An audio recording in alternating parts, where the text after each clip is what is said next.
what is up? It is Monday motivation. I always love Monday motivation. I always love doing my shorts for Monday. I'm truly excited because I look forward to be able to see you guys and everything. So welcome in everybody. My name is Pamela, aka Scooter Renee. If you do not know who I am your host for tonight's Monday motivation, as I am for all Monday motivations. I hope you've all had a great weekend. I hope you've had a great start to your week. If not, you're in the right place then. Welcome in. Just sit back, grab a drink. I will be sharing my story tonight. Y'all just enjoy yourselves and chat. And of course, if you have anything you like to share it in chat and everything. But other than that, I'll be doing all the talking. I mean, I like to talk, right? So make sure you do all the YouTubey things, that you subscribe to my channel, that you ring the bell for all notifications so then you do not miss anything that I upload or when I go live like I am right now, and that you do a thumbs up on your way in or on your way out. I would greatly appreciate that. And guys, the notification thing is going to become a big thing.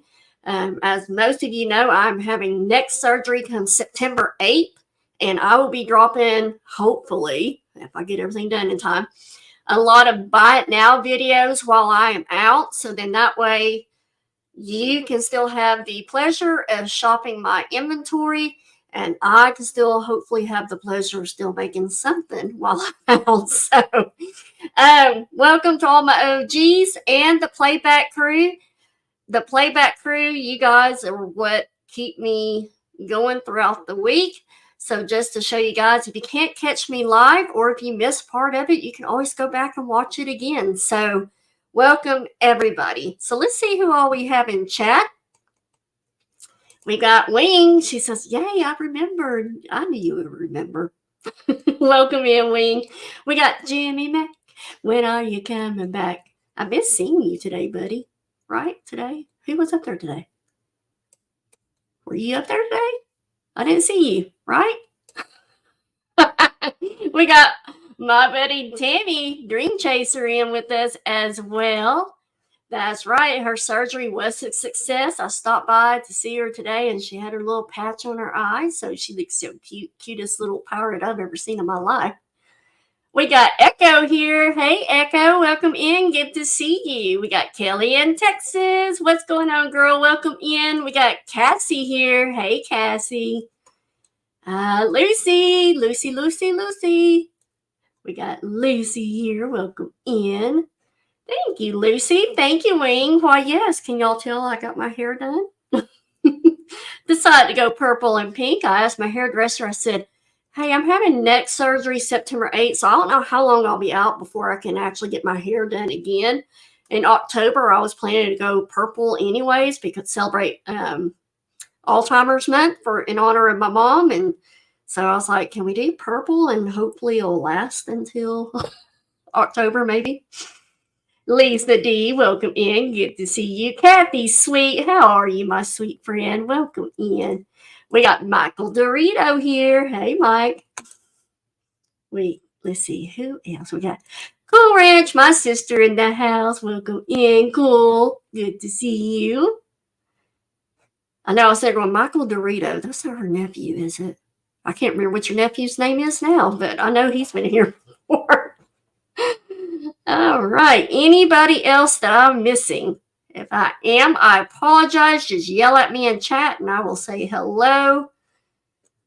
So welcome in, everybody. We've had 3 special guests on this month already that shared their stories, their testimony, and then we also discussed other things as well. So I've enjoyed having them, and I really appreciate you guys coming on with me. That just made this series so much more enjoyable and everything. We got Angela here. Hey, Angela, welcome in. We got my buddy Rev in the house. Hey, Rev, a little bit more like little pink, a little purple. I don't know what you want to call me now. So welcome in. But anyways, I've enjoyed having them with me. I hope you all have learned and discovered something new during those three guests and everything. Tonight is our fourth series. It is also our last one for this month. And surprise, surprise, it's me. Y'all didn't know that, did you? No, I hadn't told you at all, right? So tonight is going to be my story. I think this series has been an important series to bring to everyone's attention. I hope you guys, again, have enjoyed it. And I would like to do this again in the future and bring on some other people that we have not heard from. So if you ever feel like that is you, that you have something you would like to share, and it doesn't have to be anything serious, it doesn't have to be anything not serious. But if there's a testimony that you have that you feel like people could benefit from hearing and everything, please send me an email at scooterreneellc@gmail.com. I'm not sure when we'll do this series again, maybe more into the fall, winter time. We'll maybe do this again. So otherwise, we'll be going back to kind of a topical type motivation, starting maybe not next Monday, but whenever I get back from surgery. Let's see. But I think we can all learn something from each other, as well as, learn things that people have gone through similar circumstances, and to help the rest of us navigate if we're going through something similar, or those of us that might go through it later on in life. Everybody can use something from these topics that we have discussed. So, hey, Selena, welcome in. That's why I was late. I was busy watching her. I was like, come on, girl. Just answer. Let's go. Welcome in, Selena. I didn't realize Cool Ranch and Selena both were going to be on over at Bill's channel. That was awesome. And Cool Ranch won. I was so proud of her. And Selena won the second round. So good job, guys. So please make sure you share this out to your people. Tonight's topic, I believe, could have a strong impact as well. Someone might just need to hear this, or you might think someone needs to hear this. So tonight, I just want to make sure that you are aware that one, this is my personal story, and we all handle things differently.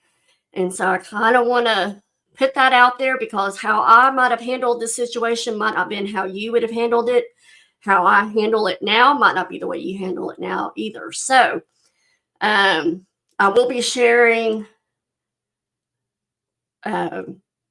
also, while I don't think there are any triggers, there very well could be for some people. But I do want you to know that I will be sharing things that involve drugs, gaslighting, narcissism, and other factors maybe that I'm not even thinking of. So if that is something that triggers you, or knows that it will trigger somebody coming in, please know I'm not meaning any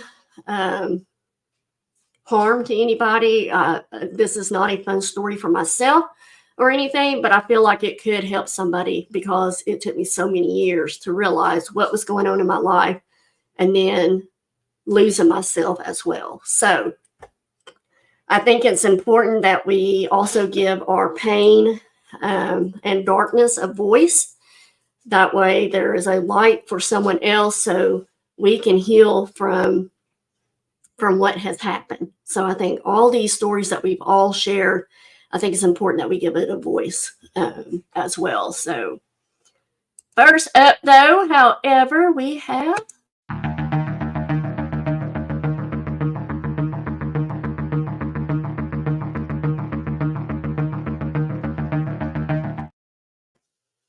all right, positive spot thought. A narcissist paints a picture of themselves as being the victim or innocent in all aspects. They will be offended by the truth, but what is done in the dark will come to light. Time has a way of showing people's true colors. This next one I really like. Truth is like surgery. It hurts, but it cures. A lie is like a painkiller. It gives instant relief, but has side effects forever. And probably the most impactful quote for myself is, You don't ever have to feel guilty about removing toxic people from your life. It's one thing if a person owns up to their behavior and makes an effort to change. But if a person disregards your feelings, ignores your boundaries, and continues to threaten you in a harmful way, they need to go. And sometimes we have to know that we have permission, that we can give ourselves permission for that. So, also, guys, this is not a bashing session tonight. Please know that. The man that I will be discussing tonight, I'm not here to bash him. He's a very important man in my life. Before the things happened, I don't know how else to describe it. So I have mourned the man that he was, not the man that he became. And so please do realize that this is not a bashing session. If for some reason you ever meet him, I expect you to respect him just like I would in person. Not that I think any of y'all will ever see him or whatever. But again, this is not a bashing session for me. It's to tell you what I've been through, how I handled it, how I might not have handled something so great, and so forth and so on. So please do not feel like that is what is going to happen. I just want to share something that was traumatic for me. I did not realize that it could cause PTSD, but it did. From what I went through, I found that out through all my therapy I've gone through. And I feel if I can share how I felt, how I dealt, and so forth, maybe this will help someone else. Rather you're here tonight or someone that comes in the future. So let's see, make sure I'm not missing anything in chat. Hey, Mary Beth, welcome in. Welcome, welcome. Right? I love those. All right. Your testimony is yours. Speak from your heart, and God will always be walking you through it all. Right? Absolutely. Yep. And nor is this a woe is me, feel sorry for me because of what I've been through. None of that bull crap, because that's not what I'm here for. That's not what any of my Monday motivations are ever for. Sorry, this chair sinks and it bugs me. I'm already short enough as it is. I don't need help. So as you all know by now, music truly speaks to me. I can express myself more easily that way. I was really torn between two songs tonight. The one song that got me through some of the darkest time is called, and y'all probably have heard this, Fight Song, which I will share that one another time. I really thought about doing both, but I was like, nope, I ain't going to bore these people with 2 videos. And the second one, which is the one I am going to show you tonight, is called Champion. It's Champion by Carrie Underwood, featuring Ludacris. And I have talked about this song with you guys. I've told you about this song, what Champion stood for and everything.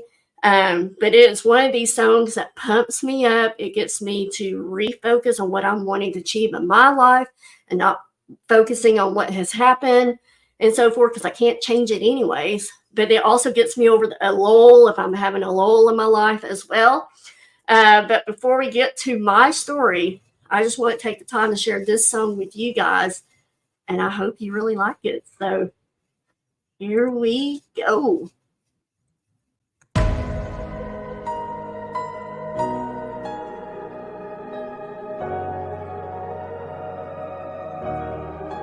I'll be the last one standing, 2 hands in the air, I'm a champion. You'll be looking up at me when it's over. I live for the battle, I'm a soldier. Yeah, I'm a fighter like Rocky. Put your flag on your back like Ali. Yeah, I'm the greatest, I'm stronger. Bet my dues, can't lose, I'ma own ya. Hey, I've been working my whole life, and now it's do or die. I am invincible, unbreakable, unstoppable.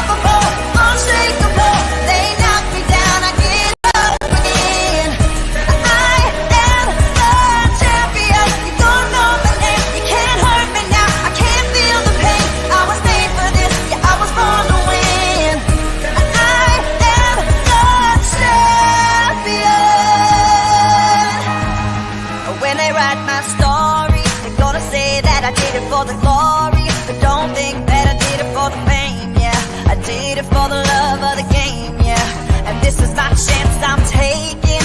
All them old records I'm breaking. All you people watching on the TV, you go ahead and put your bets on me. Hey, I've been waiting my whole life to see my name in lights. I am invincible, unbreakable, unstoppable, unshakable. They knock me down, I get up again. I am the champion. You don't know my name, you can't hurt me now. I can't feel the pain. I was made for this, yeah, I was born to win. I am the champion.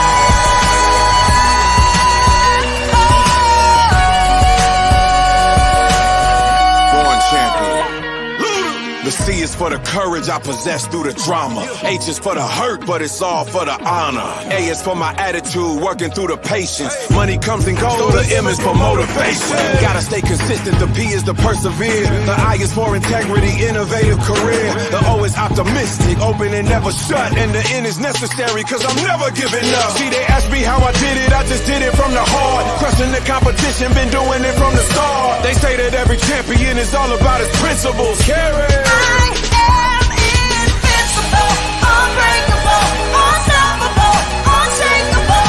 They knock me down, I get up again.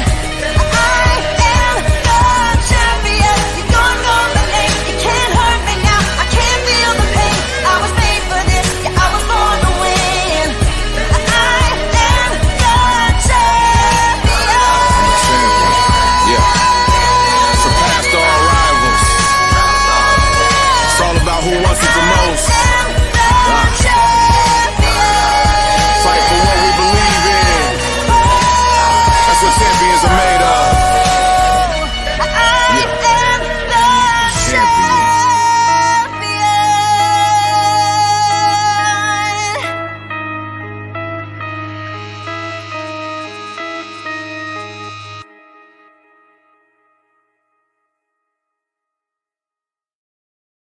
Woo! Like, I've got chills, guys. Chills all over my arms, my legs. That song, I tell you, it makes me remember what I'm going for. Like, you know what?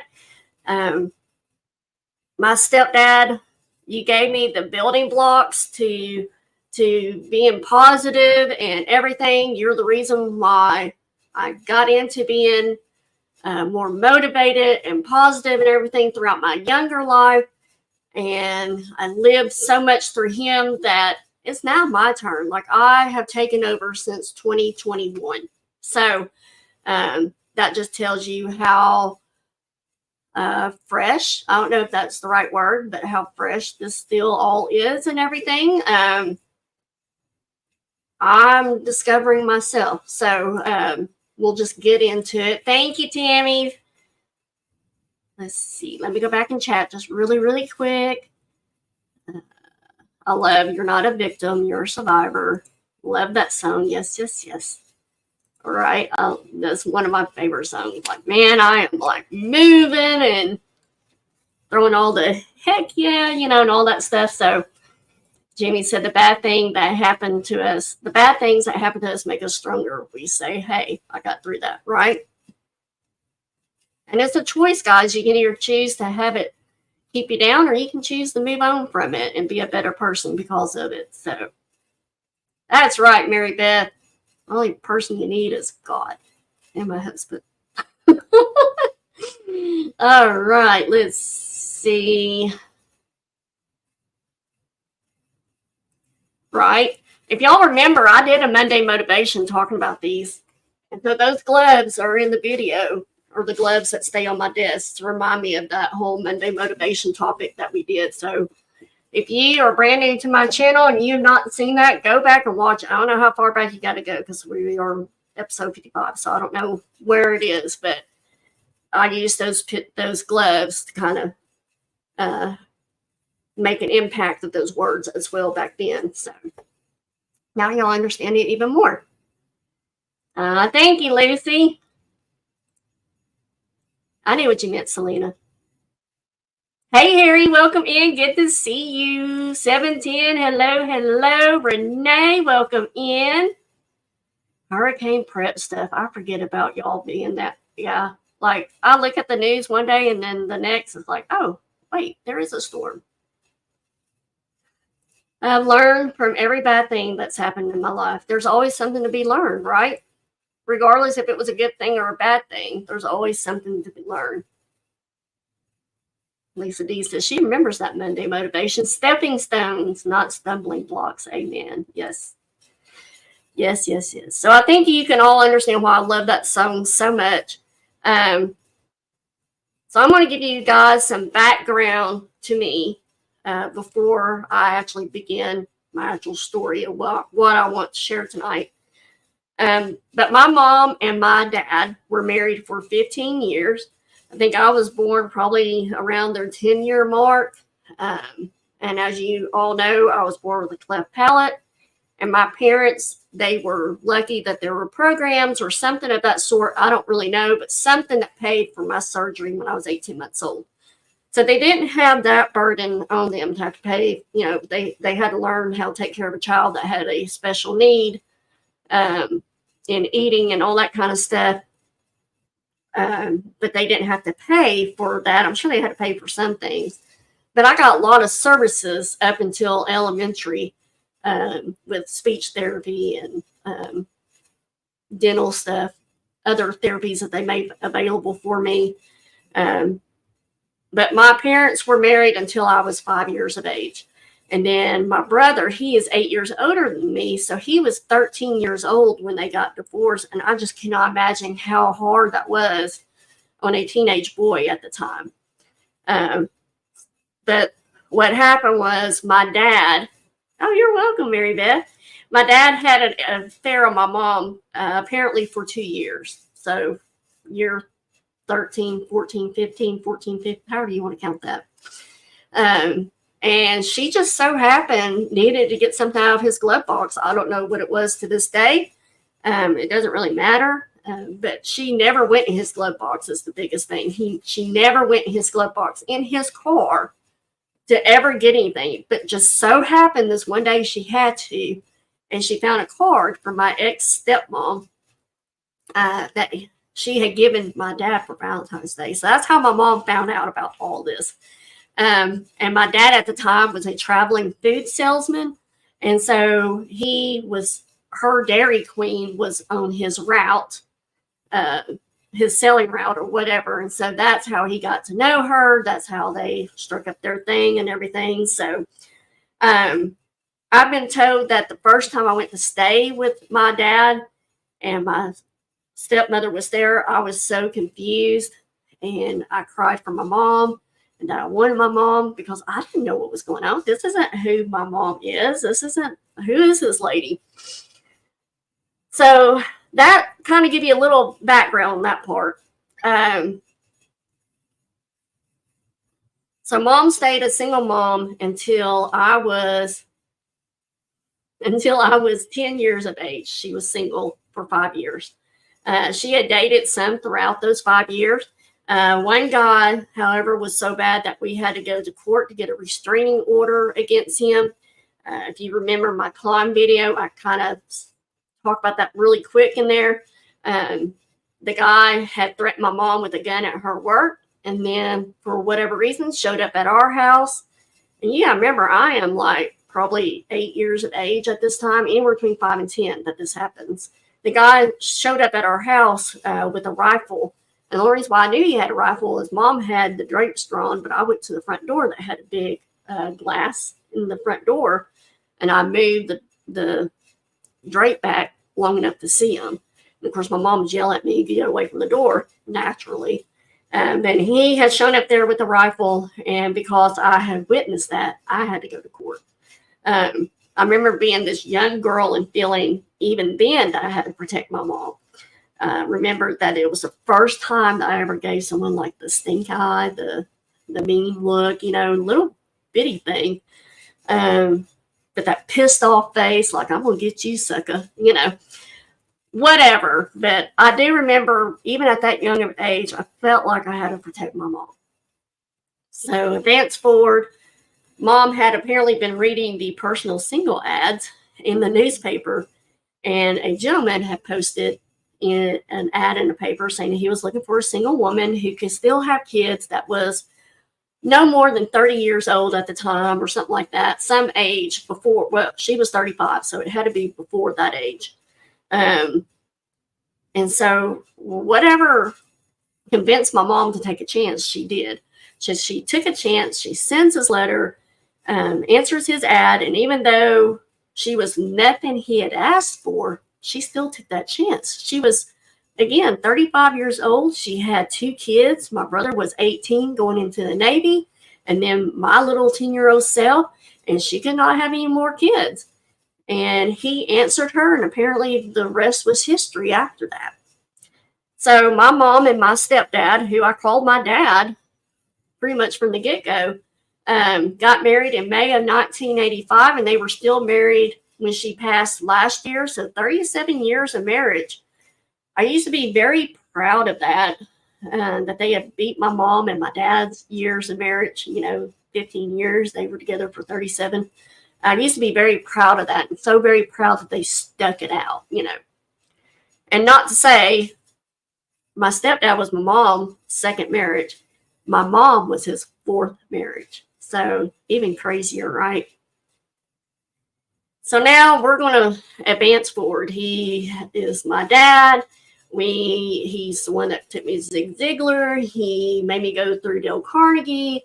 Like, my life was always surrounded with positivity and all of this stuff. And I'm sure there were problems and stuff. I don't know. And my parents, like my dad never paid child support. That was always I don't know what you want to call that. It wasn't a good thing until it came time for me to get all my dental work done. Then that's where he stepped in. It does take the right one, or the one that you thought was the right one. And he still is the right one. Do not get me wrong.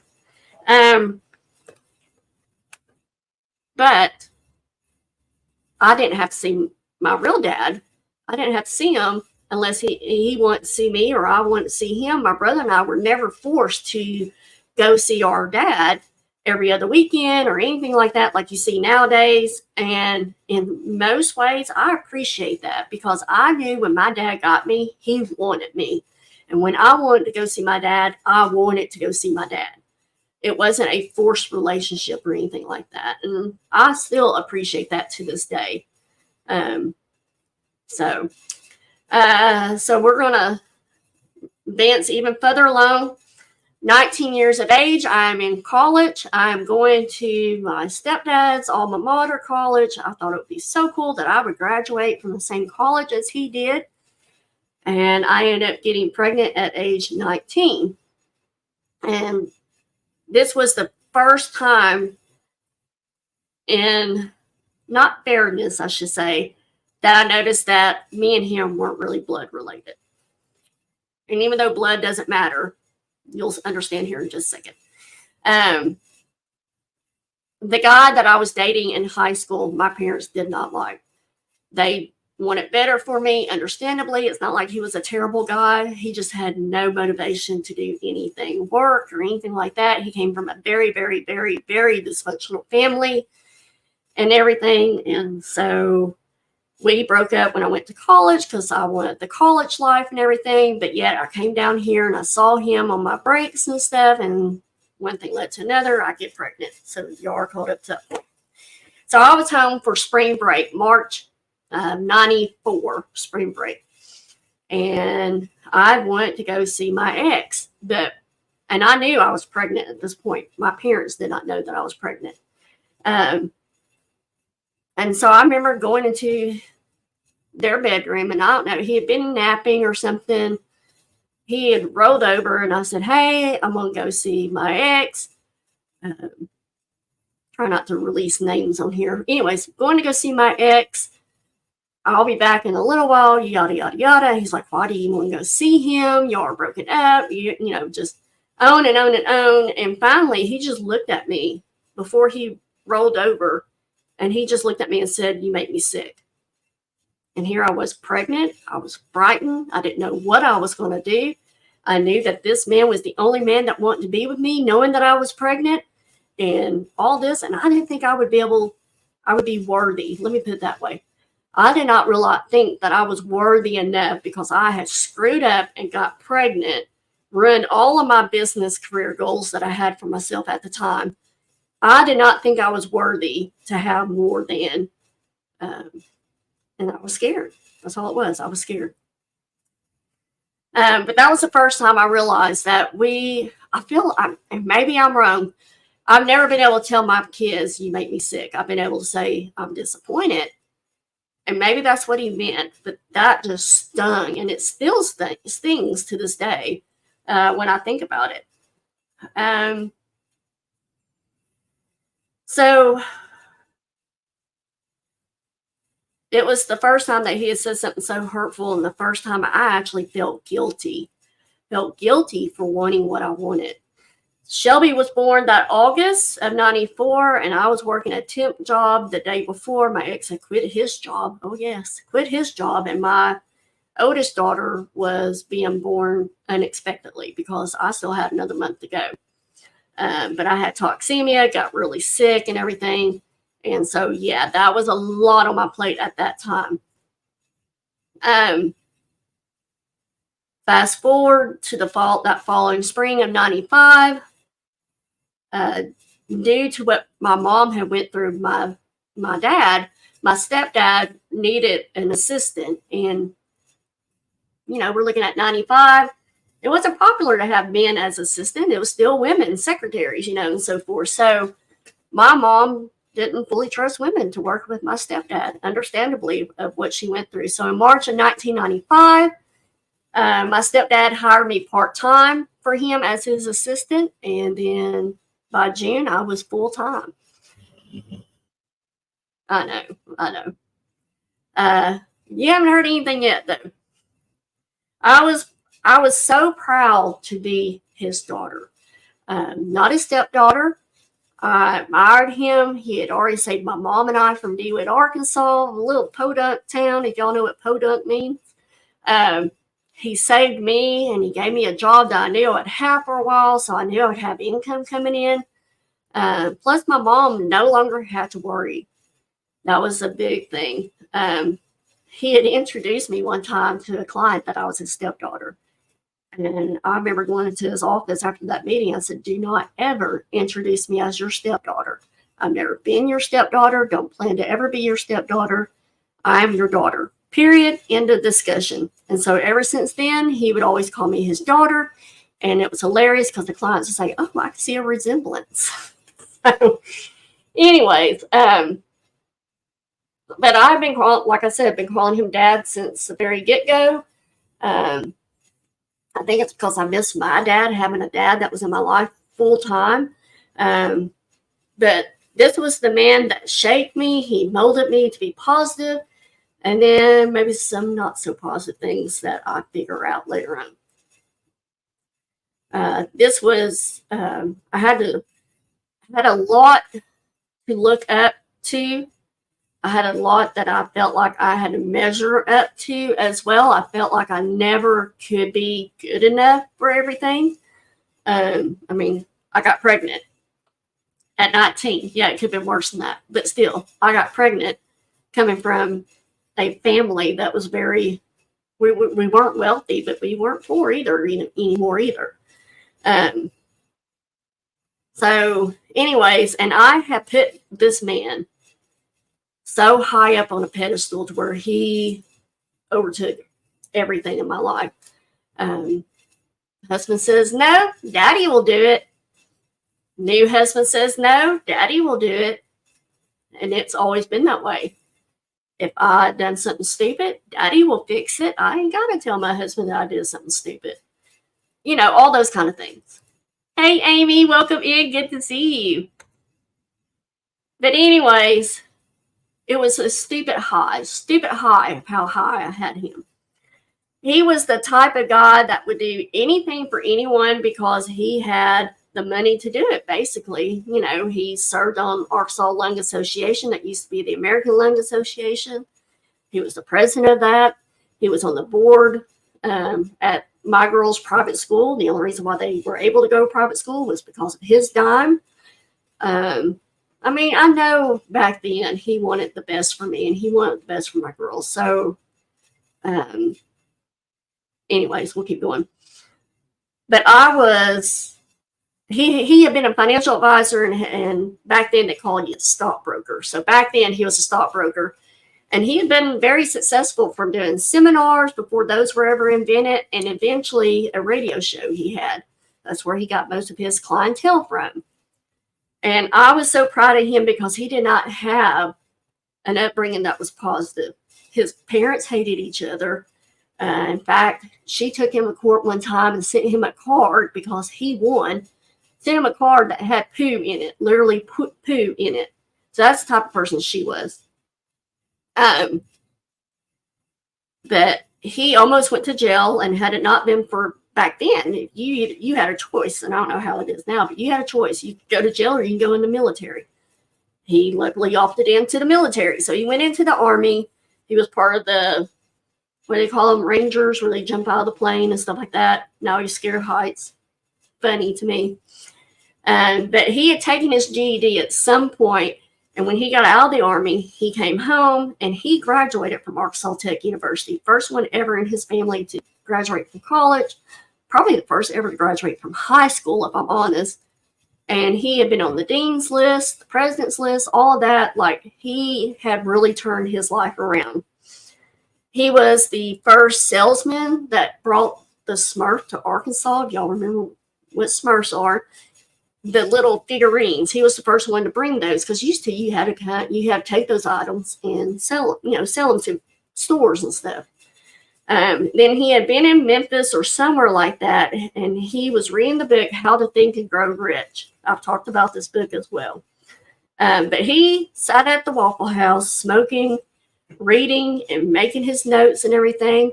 And in that book, as I've talked to y'all about before, it talks about burning your bridges and not looking back. And so he burned his bridge by calling his boss saying, I quit my job. And so it took him, he decided he was going to be a financial advisor. I can't remember how he decided this, but he decided he was going to do that. And so he had called Bob Tucker, who was the manager at A.G. Edwards. I will share that with you. He had called him 3 or 4 times, and finally, I think the manager, just got sick and tired of telling him no, that he finally agreed to let him come to work at A.G. Edwards, get a Series 7 license, and all that good stuff. And he ended up being the top salesman all the time for him. So he was good at what he did.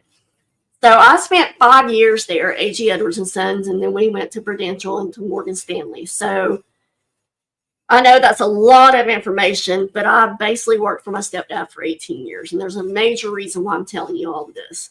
I always felt like I owed him for saving my life, saving me so many times on different things, because he, not to mention the money I was making, he was paying me.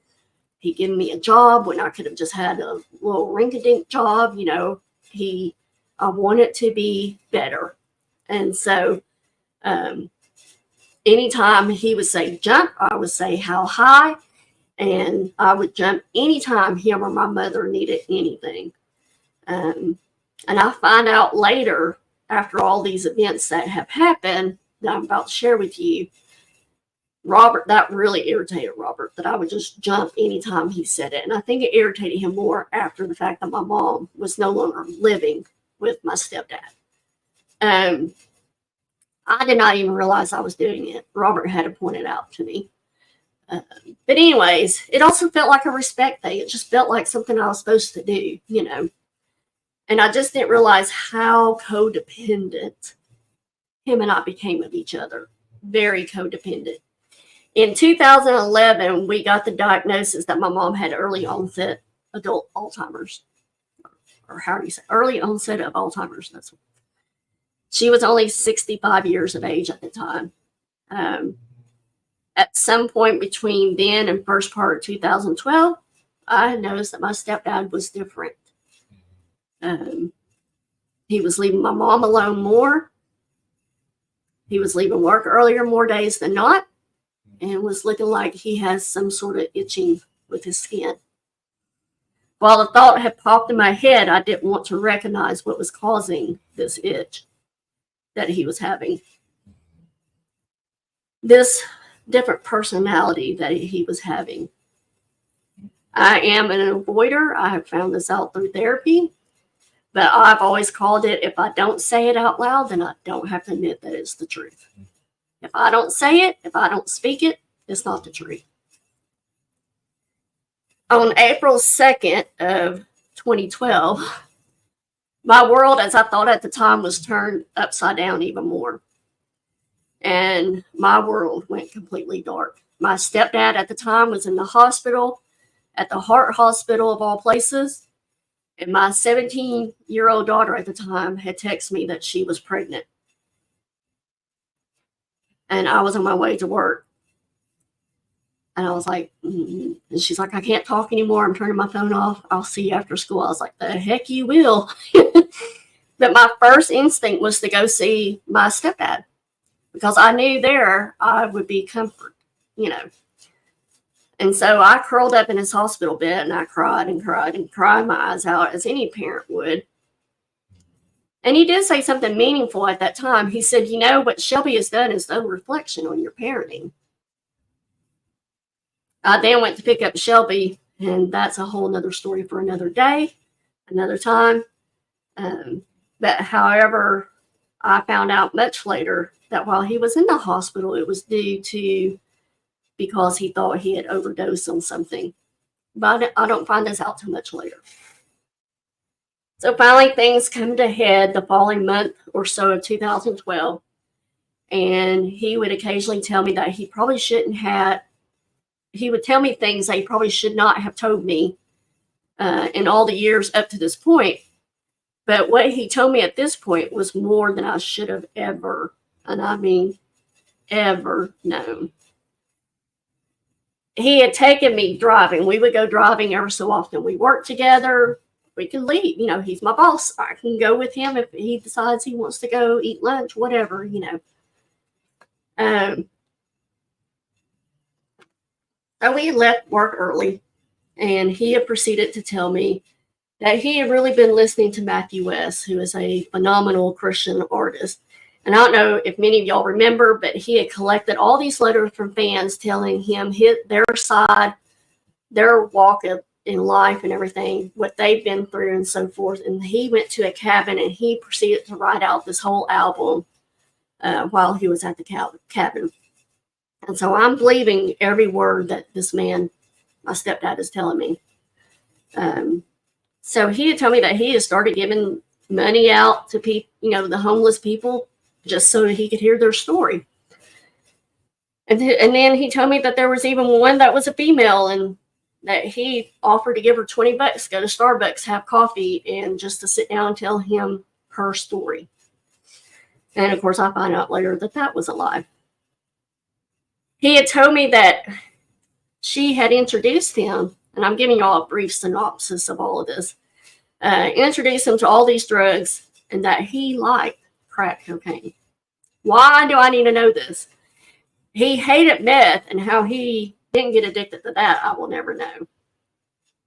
Hey, Booty Chick, welcome in. Hey, Christy S, welcome, welcome. Good to see you guys. So, anyways, he apparently had been with this girl several times. He told me they would get a hotel room, and whatever drug of choice at that time, that's what they did. But he was with her several times while my mom was at home alone, dealing with knowing her mind was fading. And I think that is what was deeply in me to cause what has happened. The anger from that. But this girl, believe it or not, I mean, sometimes you can't make up this crap, or you can't make this crap up, whatever that saying is. This girl that he had been with, who, needless to say, was younger than I am. She's probably in her 30s now, but she was in her 20s at the time. But she was younger than me. but she had gotten pregnant, but he didn't know if the child was his or not. And he's sharing this with me, guys. And then he was going to pay $700 to have a test done before the baby was born that would say if the child was his or not. That way he would know well in advance and so forth and so on. What other kind of bull crap he needed to know. But as you can imagine, my world shattered before me. I had been his only child. I was not his biological child, but I had been the only child he had ever known. Fortunately, I say this, we found out that the child was not his. But that just sent him into a deeper spiral than he had already been, because he had been with a girl back in his younger days that got pregnant, but she had aborted the baby. And so he really wanted this child. And I'm like, oh my gosh, dude, are you stupid? Like, you know, she's a crack, or she's a drug addict, I should say. She already has one child. She lives with this guy. You're seeing her on the side, and you are wanting this child to be yours. And you're in your, I want to say he was in his 60s, early 60s, late 50s, early 60s. And I'm like, are you freaking nuts? But anyways, that was a lot of things he should not have told me, probably. And I find this out from my sister-in-law that was stuff that he probably should have never told me. And she felt horrible that I knew all this. And it all comes to head. I'm carrying this dark secret around, guys. Nobody knows anything about this. My family doesn't know. Maybe Robert knows at the time. But like, I definitely didn't want my brother to know, because I didn't want to paint my stepdad, this man that I put so high up on a pedestal, did not want to paint him in a bad light. I did not want people to think that this man who was so awesome, so wonderful, and he was back in the day, that all of a sudden now he's going to be tainted, you know, and I did not want that to happen, you know. Why did I feel like I still had to protect him? I don't know. And we even had this conversation in his office while I'm bawling my eyes out. This was maybe another day or so. I'm bawling my eyes out, and I said, you know, I put you so high up on this pedestal. And of course he said, only to find out that I'm human and that I can fall. And I'm like, well, yeah, but that doesn't, you know.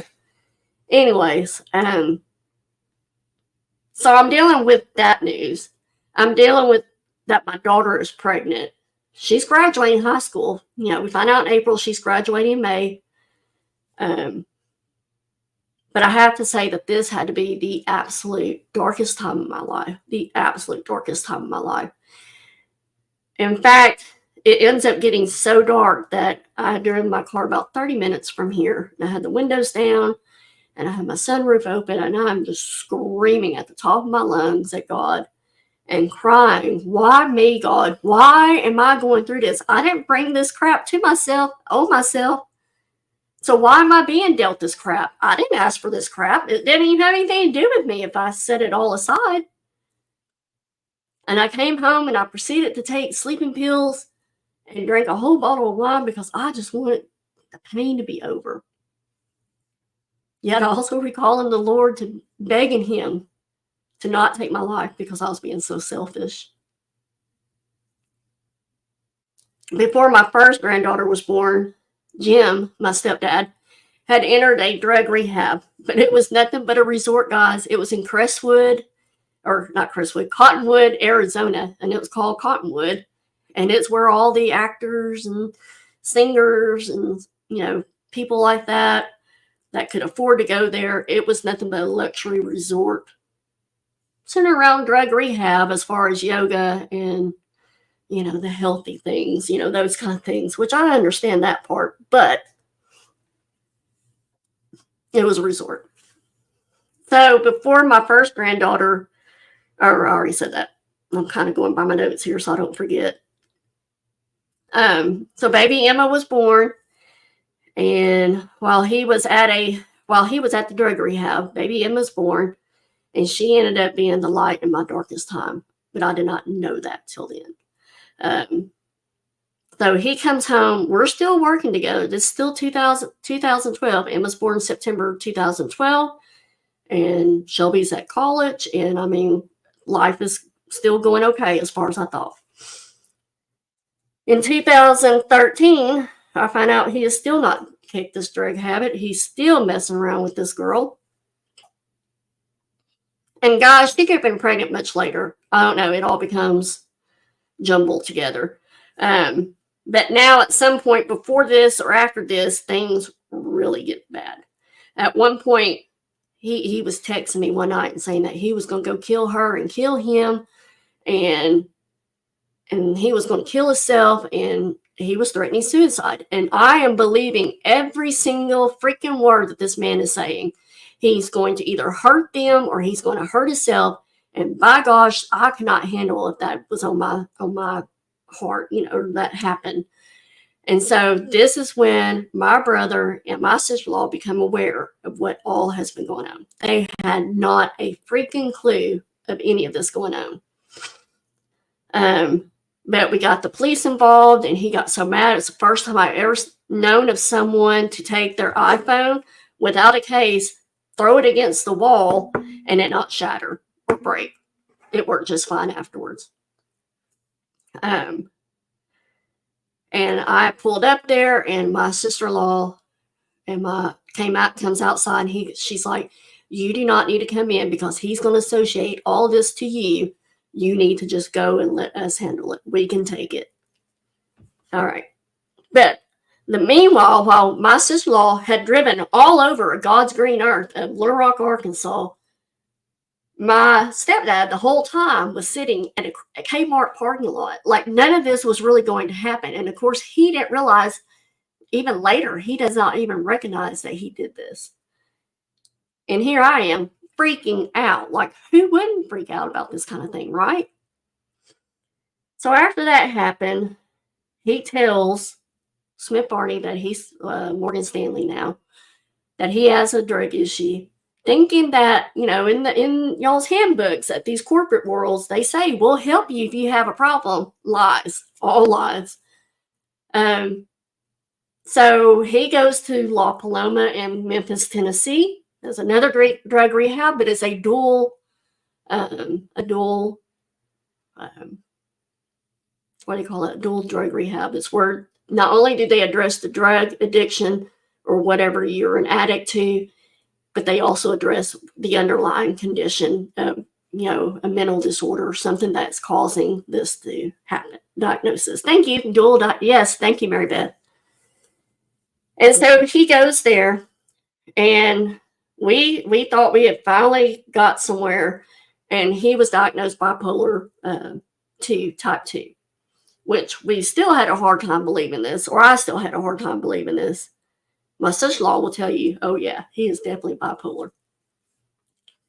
So in June of 2013, I think before he went to the drug rehab, Morgan Stanley forces my stepdad into retirement. And of course hold on, let me back up. And he calls me on the phone to tell me this. And I'm on my way home from work, and this is all going on apparently. And it's the first time I think I ever hyperventilated. But it's such a sad, regretful time because that's how Harley found me. I was flipping out. I was in my closet because everybody that knows me, I come home, I want out of my work clothes, I go in my closet, take off my necklace, my jewelry, take off my shoes and all that stuff. So I was just doing the norm. I wasn't expecting this bombshell to be dropped on me. And of course, immediately I'm panicking because, well, what does that mean for me? What happens to me now? Because you pay my salary.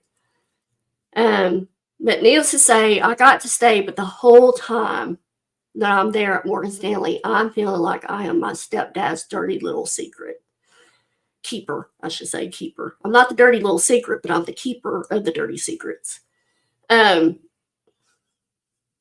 it was so bad to a point, God, that this girl's mother calls up to my work and tells me that if I don't do something about my stepdad from harassing her daughter, she's going to be going to the police. I might have a whole bunch of other new problems on my hand. And I'm like, how? Like, this is still not my problem. Like, how am I dragged into all of this?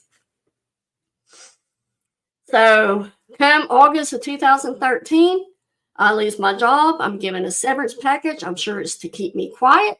That's how I feel. But I feel it's all because of him. It's why I got let go from Morgan Stanley, which is fine. Good riddance. I'm okay with that. At some point, my stepdad calls me up, tells me that, and my mom is still living with him at this point. But he called me up and he's like, hey, I went out to my car to get my cell phone and I got shot in the hand, or I got shot.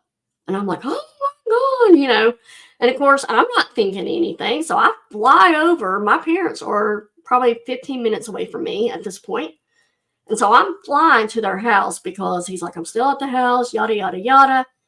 And by the time I get there, they got him loaded up, take him to the hospital. My brother and my sister-in-law are there. They said that they would stay with mom. They would actually take mom home. That way I could go be with my stepdad and, help deal with whatever I need to deal with him there. I now to this day believe that it was a drug deal gone wrong, and that's why he got shot in the hand. I don't think it ever had to do with the stupid phone. But that was another thing I went through with him on that. During all this time, he was also known to call me. He would yell at me. He would cuss me up one side down the other, and then he would send me awful texts because I wasn't getting my mom when he thought I should get her. He would think I should get her every weekend. Doesn't matter that I have a life, that I should have her every weekend. I should take her out. I should have her all these so many hours, just so he didn't have to deal with it. And kind of give you a little bit of back history of that.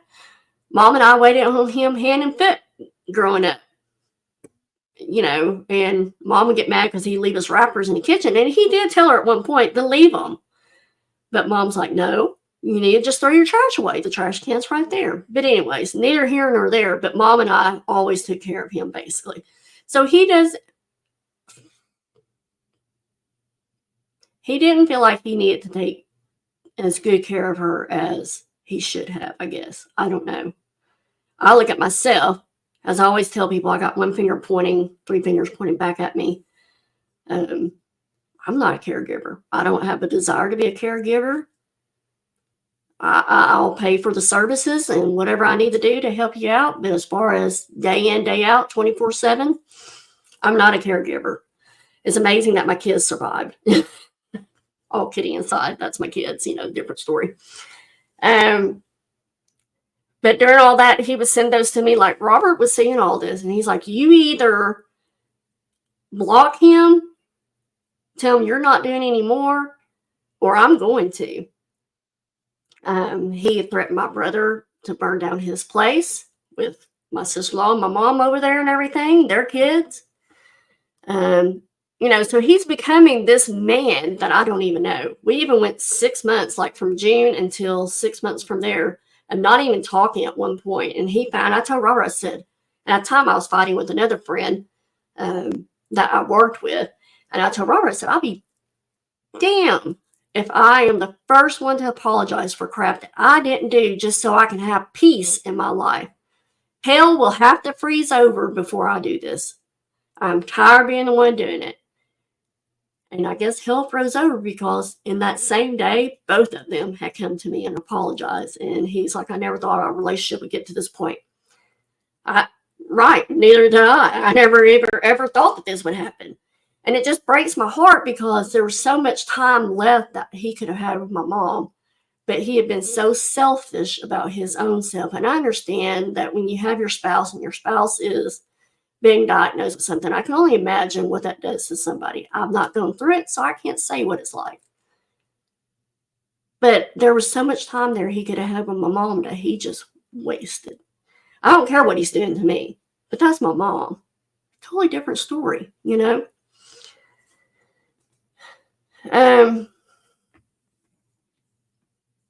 But I will never forget the night he got to me, and I mean got to me. And he was just being so hateful again. And I'm calling my sister-in-law. I'm crying. I'm calling my dad. And I'm crying at her. And I come in this living room. And it's probably at 9 o'clock at night. We still had Ashley, my stepdaughter, still living here.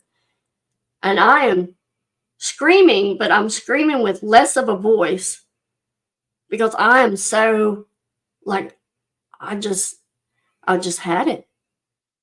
And of course, Ashley's worried that we're getting a divorce because she couldn't hear the whole conversation. She just knew that I was upset. But she found out later, of course, what was going on. But I've just never been so hurt in my life. Like, how do you talk to somebody like that? I went through that in my first marriage. But this is a parent. Maybe not blood parent, but this is a parent that's supposed to love you. Is never supposed to talk to you this way. It killed me. So eventually my mom, like I said, goes to live with my brother, my sister-in-law. They would let my stepdad get her ever so often. We ended up putting my mom in a nursing home because my stepdad needed a nap. And he took this nap, and my mom got out of the place and went off on her own. She used to go on walks, and I'm sure that's what she thought she was doing, that she was just going for a walk. And, you know, that's the first time I ever had been involved in part of a senior alert. But luckily, she walked into a church, and I mean, it was hot. I mean, stupid hot. It was a summer, I know. And Mom had always wore, because, you know, when your mind is that gone, you don't really realize what season it is. You don't know time and everything. And so my mom had on probably a long sleeve shirt, if not maybe a short sleeve, but she had a jacket on of all things. And she's walking around in this heat. But she went into this church. Fortunately, the church was open. And, you know, they knew she was somewhere where she wasn't supposed to be, and she was lost and everything. And it was super scary, Cool Ranch. So freaking scary. But fortunately, my sister-in-law knew to call the police as well to say, hey, my mother-in-law is out, da-da-da-da-da. But because of that, because she became a flight risk, or what do they call that, we had to put her into memory care. So this whole time, though, even though we had this break in talking and stuff, I'm still talking to him. I still have a relationship with him. And 2000, and I know I've gone over the hour mark, guys, and I'm sorry. I tend to give a lot of detail. So, good night, Tammy. But in October of 2021, my stepdad was so infatuated with this lady that lived at his semi-assisted living place. I understand he's lonely. I totally get it. But my mom is still alive. You're still married to my mother. You know, and it was just how he would hug on this lady and everything. And maybe he never meant anything by it. But it was one of those hugs that you give to your spouse. You know, whatever. So this lady's name was Jackie, and I really liked her and everything. But he would expect me, I would go to his place every Wednesday night without fail. I would go to his place, I would do his laundry, and he would expect me to either A, bring him a burger, bring him something to eat. Even though we had a dining room downstairs, we probably ate there, you know, a few times. But he would expect me to take her and him to go eat dinner somewhere. Most of the time he paid, but every so often he would surprise me and make me pay. And I'm thinking, what the heck? If you don't have the money, why are we eating? And I knew he didn't have the money because I take care of his banking. I have power of attorney over him. So when it comes to finances, I take care of everything for him. Again, being what I thought this daughter needs to be. And so it comes to head. She gets kicked out of this place because she can't pay her rent and goes to this other semi-assisted living. And he is just bound and determined that he's going to move. And I'm like, you better have somebody that's going to move you because I'm not going to. I'll write the check, but I'm not doing any more than I have to because you're moving over there because of her. When she gets kicked out or she passes away, what are you going to do then? But he didn't care about that. And so I texted him that day and I said, I really don't feel like taking you to go see her. I already taken him once. And at this point, he's in a wheelchair, guys. Like, he can't walk because he has no balance. His hips have been giving him problem, even though he had had both of them replaced very early on, early 50s, you know.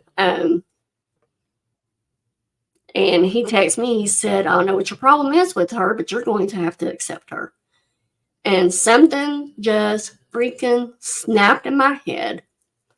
And I said, I am now grown enough to know that I don't have to accept anybody I don't want to have to accept. I will accept whoever I want, whenever I want, however I want, and you will not tell me what to do anymore. And I know I just like, he's thinking, where in the heck is this coming from, you know? But I think it's because my parents got divorced when I was so little. I didn't have a voice then to say, this is how it's making me feel and everything. And by gosh, I was going to be darned if my mom had to go through this again. If she couldn't fight for herself, then I was going to fight for her. And I'm like, you've already caused this much problem now, and now you're wanting me to accept this person. And so anyways, I've not spoken to him since that event, except when I saw him at my mom's funeral. And even then, it was all about him. I feel like Susan will tell you that it was all about him. And I even allowed him to text me during that time. He said, well, I guess I'm on your crap list. Of course, he used the SHIT. And I just had to block him again because I was just like, yeah, and until you can accept that that's what it is, I just can't do it anymore. And I cried to him before all this even went down in October. I cried to him and I said, I'm tired of being the one that cares about what happens to you, and you don't even give an ounce about what happens to you. I said, I just need you to give an ounce. If you don't care anymore after that, that's fine, but just give me 1 ounce that you even care. And I mean, I was bawling. And anyways, he's never once apologized for what happened back in the day. He just told me I needed to move on from it. It is what it is. It happened why it happened, and so forth. So, and if you look up the definition of a narcissist, they never admit the truth. They never apologize because they don't think they ever did anything wrong. And it will make you feel like you're crazy, like you're the crazy one. And then the gaslighting as well. But I did not realize how codependent I was on him. I cut that relationship off in October 21, and I did not know who I was. I'm still figuring out who I am because I identified myself. And probably even before that, I would say, like when I lost my job, I was so wrapped up with him that I did not know what I wanted to do. I knew I didn't really want to work in the same field because that was something that was special for me and my stepdad. That wasn't something I shared with anybody else. And so even then, I'm protecting him. And so I got my real estate license, learned quickly that that was not what I wanted to do within a year of time, and ended up finding Matt. Matt was looking for an assistant. It's something I know the back of my hand. I knew I could do it. The rest is history as far as that goes. But yeah, 2021, I decided, and I felt horrible. I felt so guilty because I always felt like that my stepdad only had me. I was the only one that cared that much about him.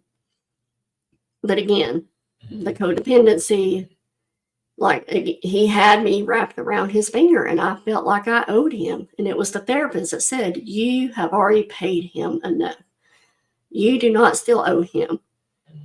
And I'm like, well, but it's, he's my parent. I'm supposed to respect him and all this kind of stuff. But anyways, that's the short end of it. I didn't really get into the whole narcissism thing because that's not what I wanted this to be about. But like I said, he just told me I needed to move on. I needed to accept things the way it was. And so I think I ended up being so angry because my mom did not deserve that kind of end of life with him. She definitely didn't deserve to be cheated on. And just like she did with my real dad, with him, even though she was still, she's been diagnosed with Alzheimer's, she was still kind of right in her mind. And she got in his backpack. She never looked in his backpack before, but for some reason she looked and she found out this form that he had filled out to go see a therapist because he was always big about mental health. So, but he was going to see a therapist, and in there he talks about this girl and everything, and that's how she found it. And because she wasn't so, I don't know, coherent's the right word. She just said, "Dude, that really hurt me. Please do not ever do that again." And it just breaks my heart that there was so much that they could have enjoyed the last few years of our life. And that's how it ended, you know. So, but I haven't talked to him since March of 22. So we're past a year mark. We're almost to a 2-year mark. I am at peace with this. When I say I'm at peace with it, please believe me, I am at peace with this. Because like I said, I mourn the man that he was. Because he's not been that man since 2012. I'll even give him 2011. But since 2012, he's not been the man that I thought he was. And it breaks my heart. Because not only have I lost my mom and dad, but I've also lost him. And so I've lost 3 parents within such a short time, even though one is still living.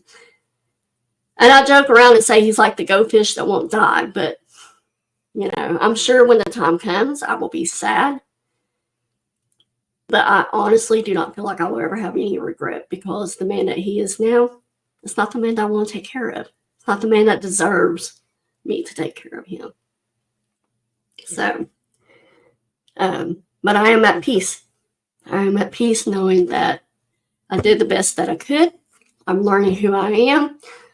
I'm accepting that there was no way I could ever have changed him, just like my first marriage. There was no way I could have ever changed him.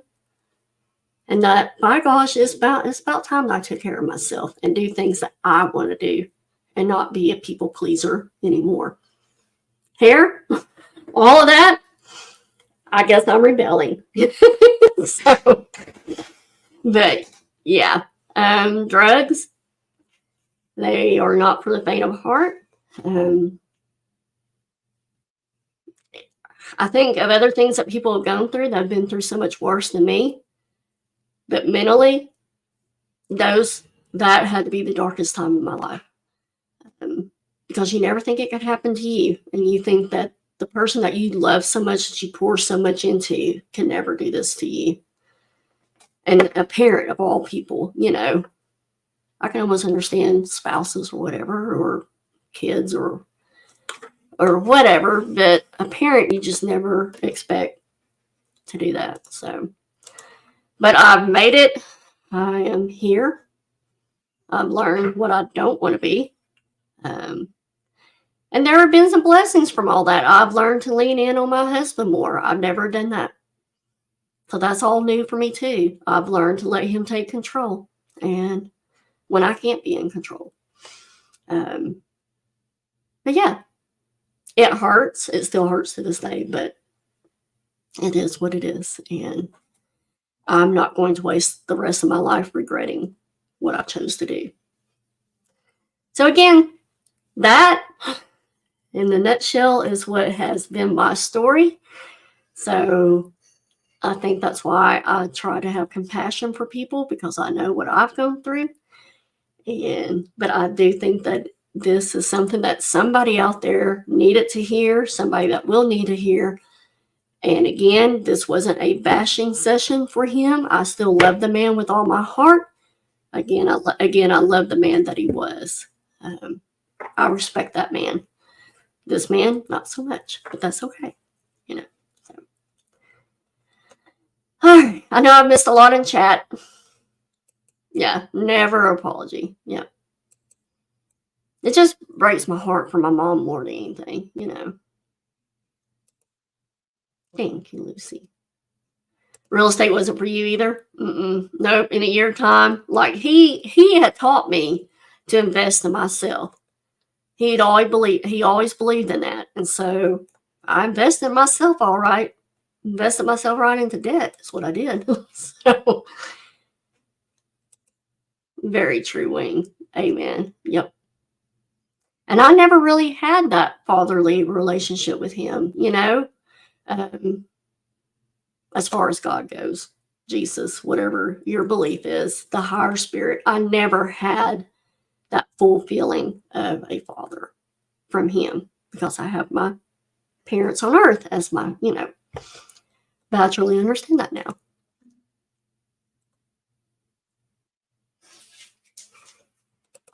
Yep, I feel that way. Because even though I tell you I'm not a caretaker, I would still go and take care of things for him, do his laundry, all that kind of thing. Now, this might be sharing too much, but he had gotten to where he just, when I say he would not give an ounce of caring, we're talking about a grown man that sits in his piss all day long until someone changes him or he finally decides to do it. I just couldn't handle it anymore. I could not see him go downhill. I was already losing my mom, and this was before I lost my dad, and so I was like, I got two parents that need me, and you're capable of taking care of yourself. You're just choosing not to. And, so thank you, Amy.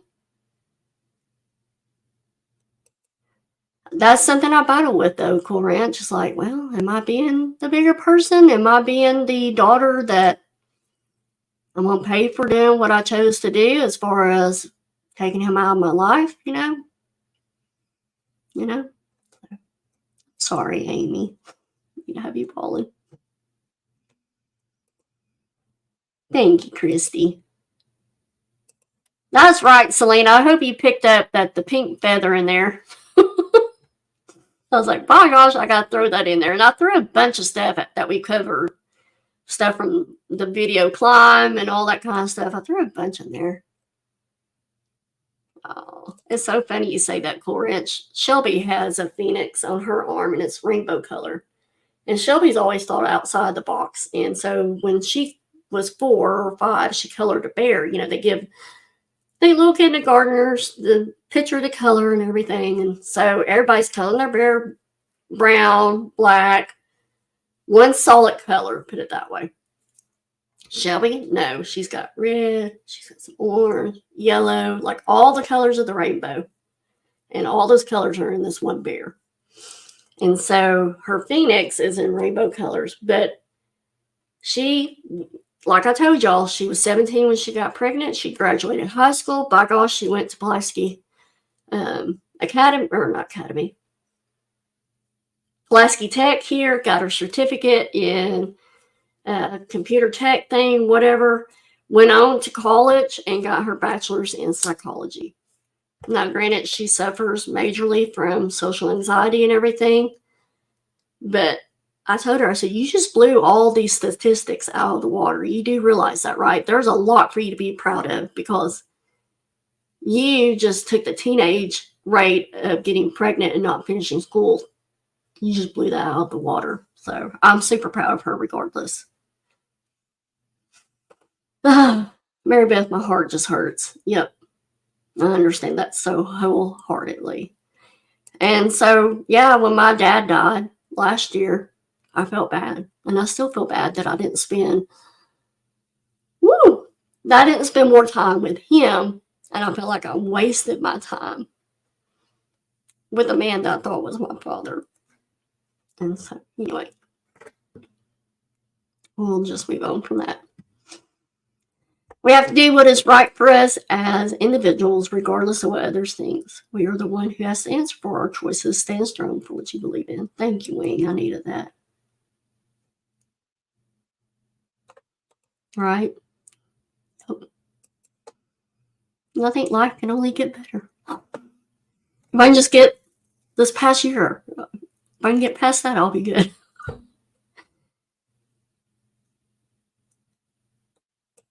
Thank you, because that was so important to me, Lucy, that I wanted to build him up to you guys as well as, okay, this is what he was, but this is what happened.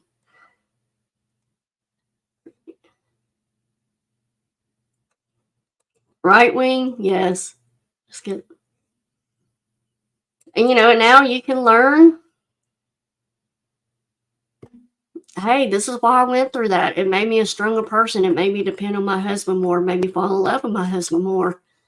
Made me knew that my husband will never let me down. Not like that, at least. I got beautiful grandchildren, and I don't know. Yeah. It's like now that I'm on the other side. Yes. But going through those storms are so freaking hard. Ugh. Especially when you get dark, you know.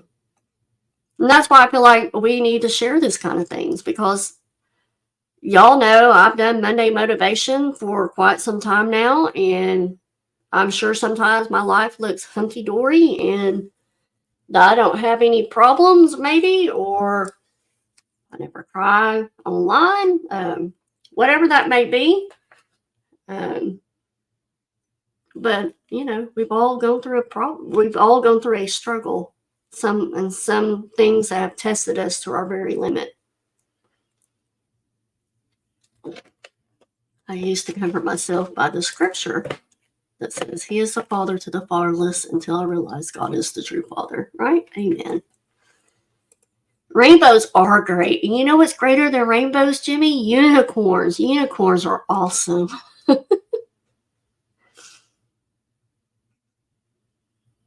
I know. I ride with you every day. Oh, I get it now. I gave Jimmy this beautiful rainbow cross pendant. And he has it in his car now. So. And I think that's what's been so important to me, to find people like Jimmy. I used to date guys that were the rebel type of guys, the bad guys, until I came to Robert. And I remember I was like, he's such a good guy, though. He's too good. I don't deserve that. And the guy I worked with at the time, he was like, Pamela, you deserve that. You need that. And I was like, oh. And I realized the good guys are really good guys. That's the reason why they're called the good guys. No, Selena, you know exactly how to get to my heart. You is smart. You is kind. You is important. Love it. Right? Yes. So, yeah. No more shame, Low Red. You have done all you can. You're not a doormat. Thank you, Red. Hey, Michelle, welcome in. Don't know if you've been here the whole time, but welcome. Oh, thank you, Wing. I appreciate that.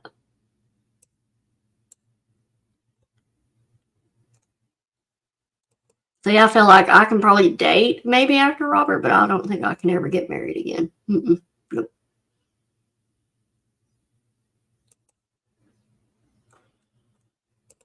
He was really a good daddy. Though I always called my stepdad my angel. Awesome. That's so good.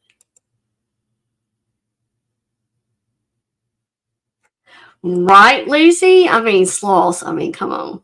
They've always got a smile for you at any point. I appreciate you spending this time with us and offering us a glimpse into your past. I have an appreciation for what made you who you are. Thank you. That was the whole point, was to say, hey, I've been through some things too. And there's other things I've been through that will never be put into public, but this I felt safe with, you know. So.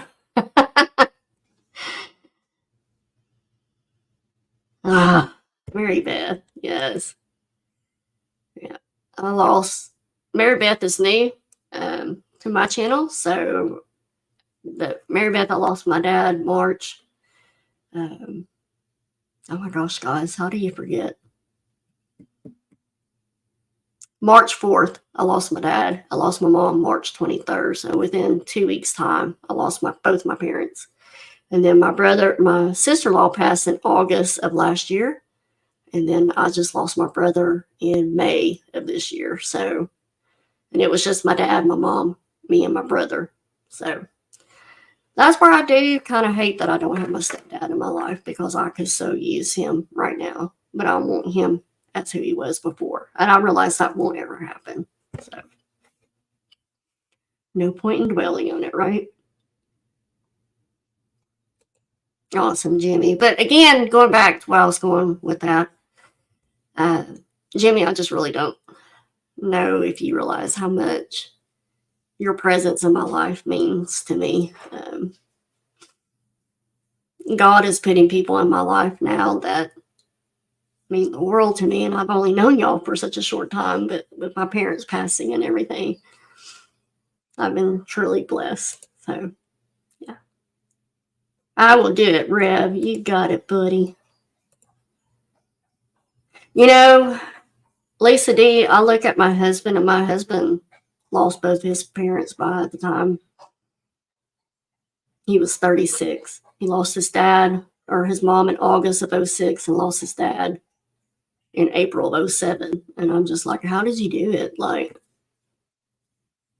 and of course, that's a whole nother story. I sit here and compare myself to how other people grieve. And I'm like, I shouldn't still be feeling this way, or I shouldn't be happy this soon, or whatever. And I've realized through therapy and everything that people, they grieve in their own way, how they grieve. And I've learned a lot. So, doesn't mean I don't still struggle with that, though.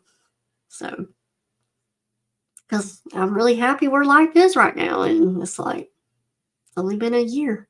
How are you this happy? And you lost your dad, or you lost your brother this year. So, right, Chrissy, life is too short. It is definitely too short. That's what I love about that one quote in the climb that says, life is too short to be fearful, or something like that. So, whatever that is, it's got the white line on it. So, I'm blessed to have you guys, especially for y'all to be. And that, as I say every Monday motivation, this is a place I definitely want y'all to feel like y'all can come and be vulnerable if you need to be vulnerable, and that nobody is going to be attacked in my channel, even when I'm doing auctions, regardless.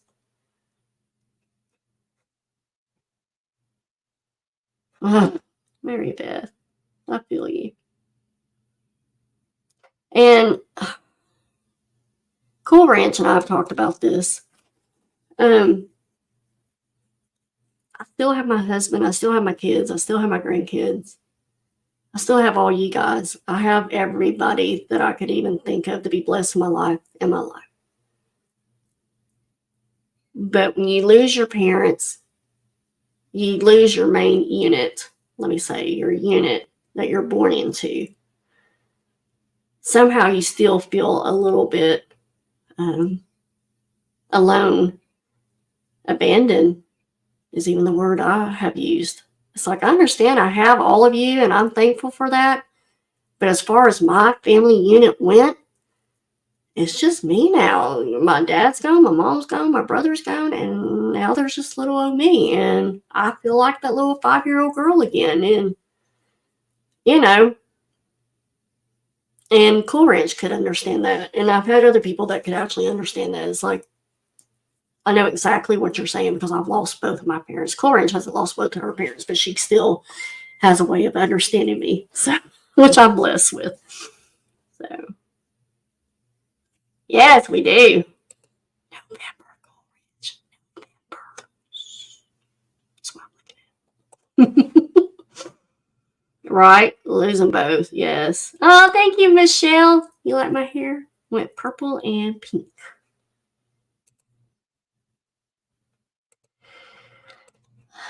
That's what everybody tells me, Lucy. Everybody tells me it gets easier. Right, Selena? I am, Harley. I'm glad you have not been here. Woo! You know me, I don't cry often. I don't shed tears often. Tonight was a different story. Right, Renee? My heart goes out to you. I've always known that you lost your son when he was 18. I cannot imagine losing any of my kids. I can't even think about losing my husband either. Like,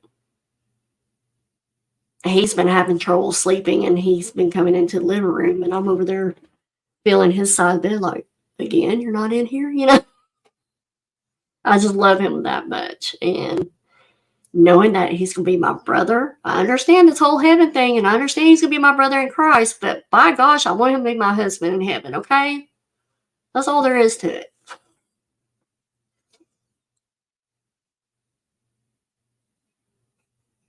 Very true, Brad. Very, very, very true.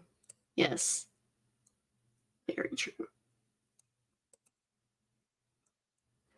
Harley, tonight was my story. Dealing with your papa.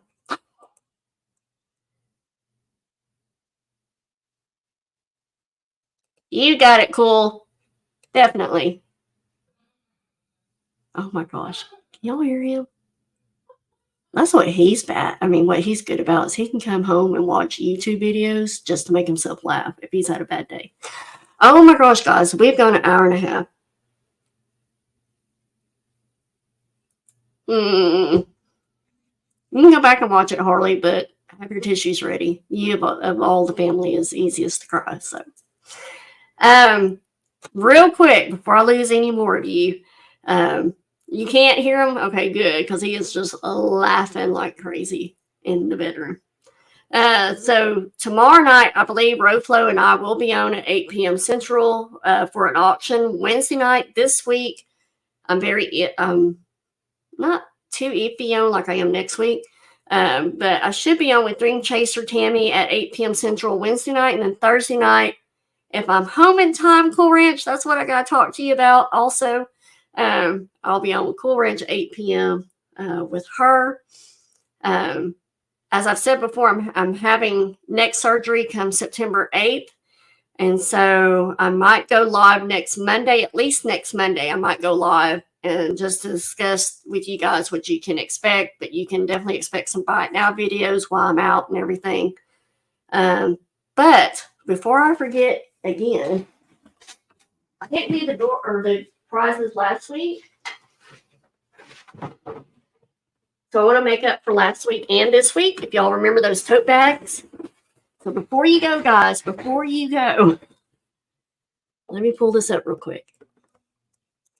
I was like, oh, crap, door prizes. I forgot, or I don't know if you call them door prizes on here. What do you call them on here? Giveaways. Okay.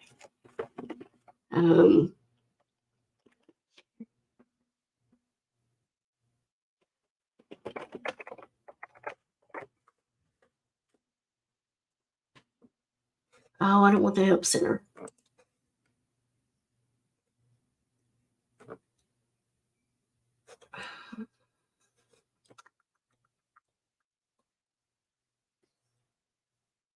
There we go. I was like, where is it? Okay, guys, so we're going to choose 1, 2, 3, 4, 5, 6 winners tonight. We're just going to do one word. And I'm just going to draw you. I believe I did, Mary Beth. Are you talking about with your information? I believe I did, because unless I'm getting you confused with somebody else. So tonight is hashtag. I don't know why this is just coming to me, but we're going to do this. Let me share my screen with you guys. That's not what I want.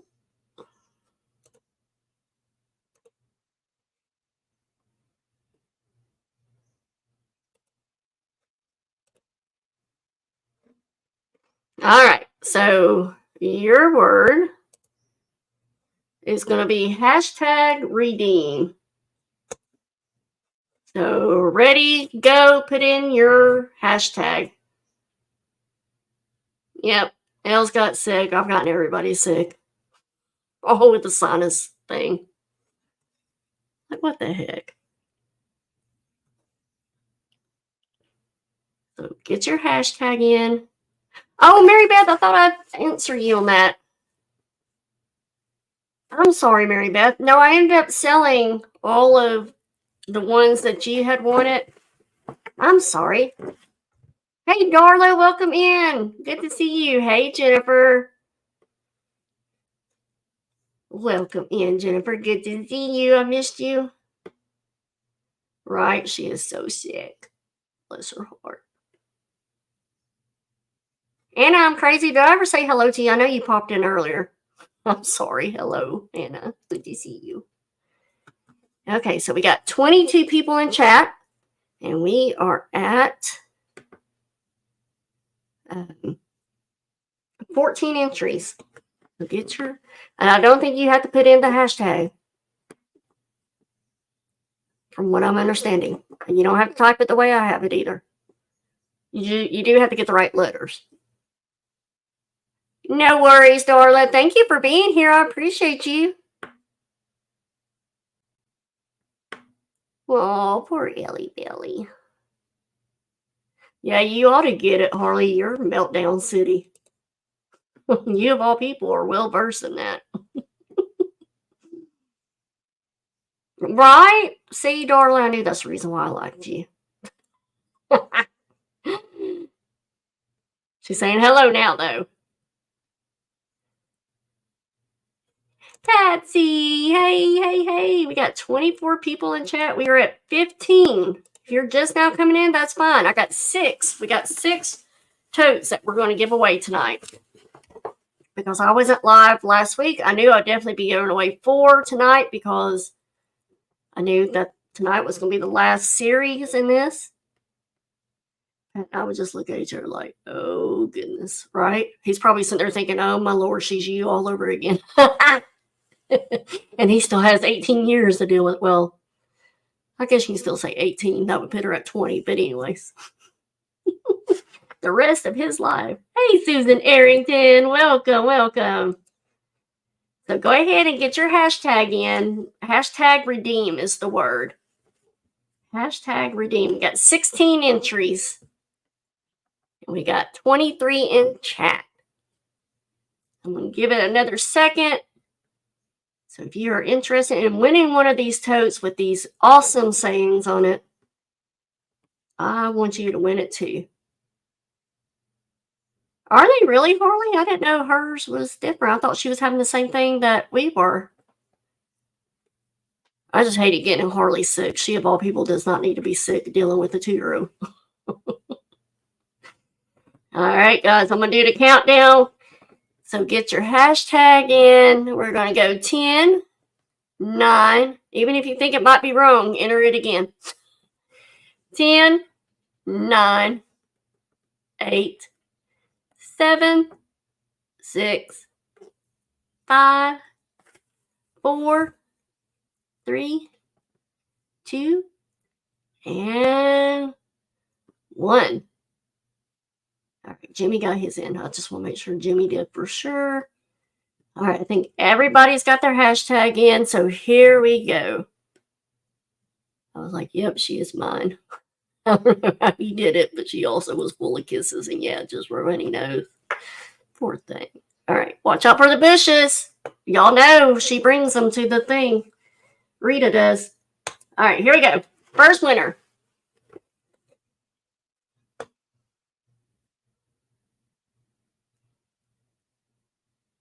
Selena!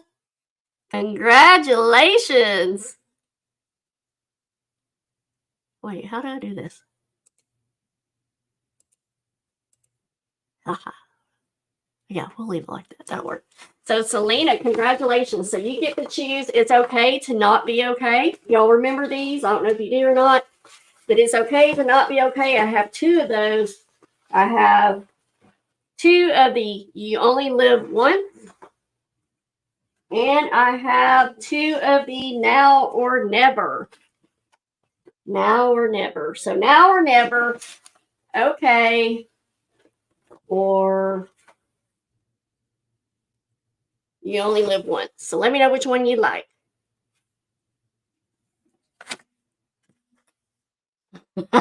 Scooter, she brings them to the thing.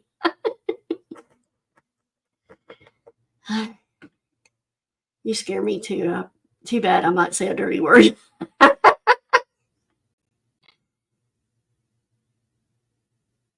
Me too, Cool. I feel a lot better. Darla or wet your pants. 1, it's okay not to be okay. You got it. All right. So let's draw the next winner.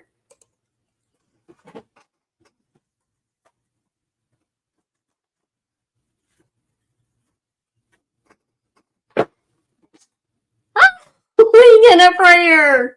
Congratulations. So I have 1 more of those. It's okay not to be okay. You only live once and now or never. So let me know which one you would like. Let me know. Congratulations, you guys.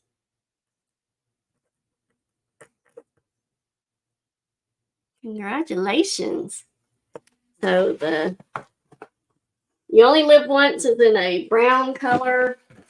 The it's okay not to be okay is on the tan, and then the now or never is dark chocolate brown. You only live once. You got it. Okay, so now I have one of those left. Okay, here we go, guys.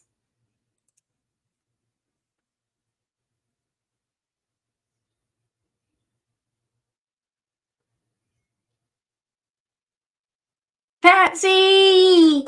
Patsy, you still here? Patsy, you only live once. I got one left. It's okay not to be okay. I have one left and two of the now or never. Now or never. It's now or never. Hey, Roxanne, welcome in. Good to see you. Is Patsy still here? Well, maybe make your brother pick. Now or never. You got it. All right, I'll bring yours up to the stove. Patsy, now or never. Okay. Our next winner, let's do another one.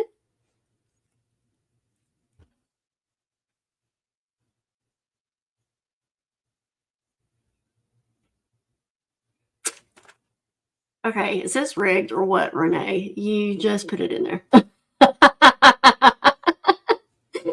All right, Rita. Yes, y'all know I always sing whenever I think of something. All right, Renee, you've got it's okay to not be okay. You've got you only live once, or now or never. Your choice. Congratulations.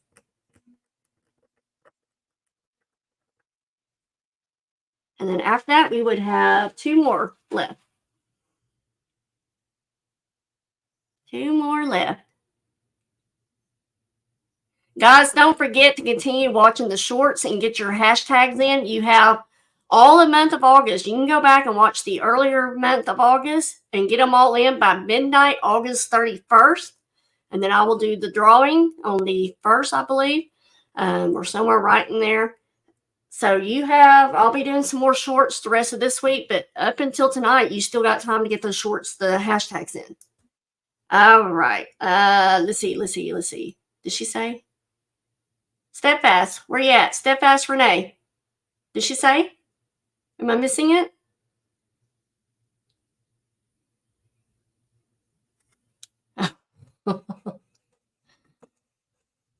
Did she say and I'm missing it, guys? Let me know.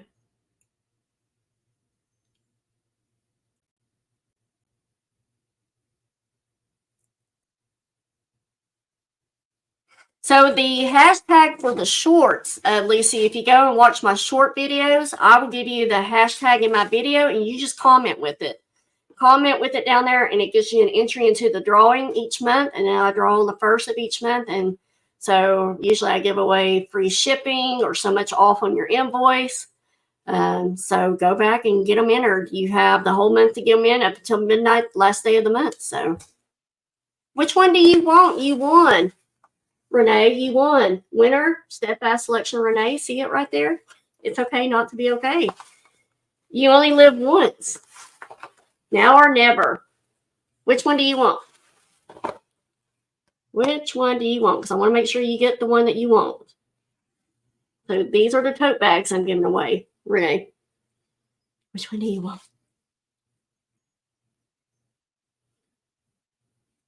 Yeah, you just go to my channel and just see what shorts I've done and just do it ever so often. Like I said, you have until midnight end of each month. You only live once. Now or never.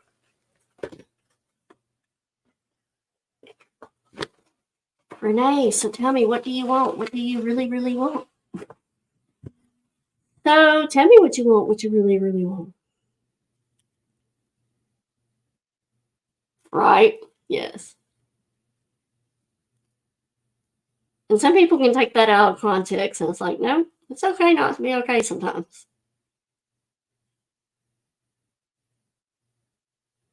All right. So while we wait for Renee, I'm going to go ahead and draw because we've already been live for an hour and 45 minutes. And so Renee, come in and let me know which one you would like. Unless somebody picks it, then you're going to be stuck with whatever's left. Mary Beth, what a way to do that. Mary Beth, congratulations. Let me know which one you would like. That's right. Everybody does have a bad day. So it's okay not to be okay. You only live once, now or never. Yeah, some of them don't, but I'll go back and double check. But I do try to put the date at the end of each one. So it's okay. You got it. Congratulations, Mary Beth. All right, two more. Well, one more. I should say one more.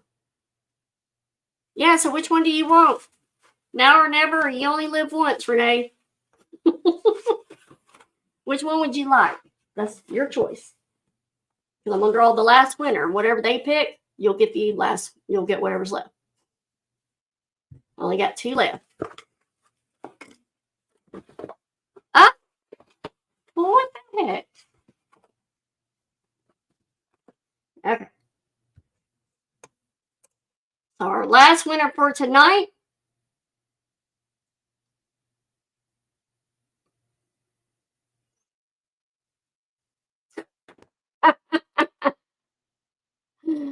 Jimmy Mack.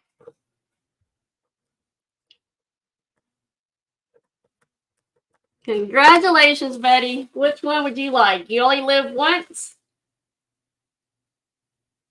Or now or never?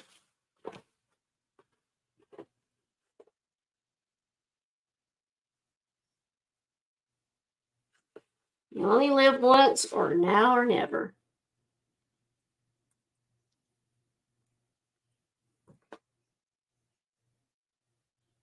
Jimmy Mack, give me your answer.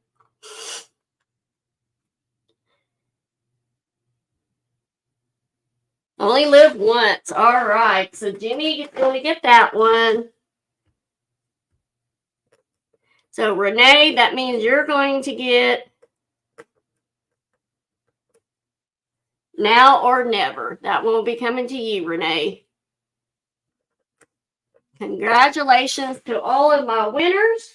I hope to do that again another time. I got those when I was on my trip to Texas. And so I just decided I needed to bring those. This was the right time to have it. So anyway, so guys, again, I'll try to come live next Monday night. With it being Labor Day, I don't know how many of y'all would actually be here. If all y'all are going to be here, then I'll do a regular night and kind of give y'all a heads up of what to expect after my surgery and everything.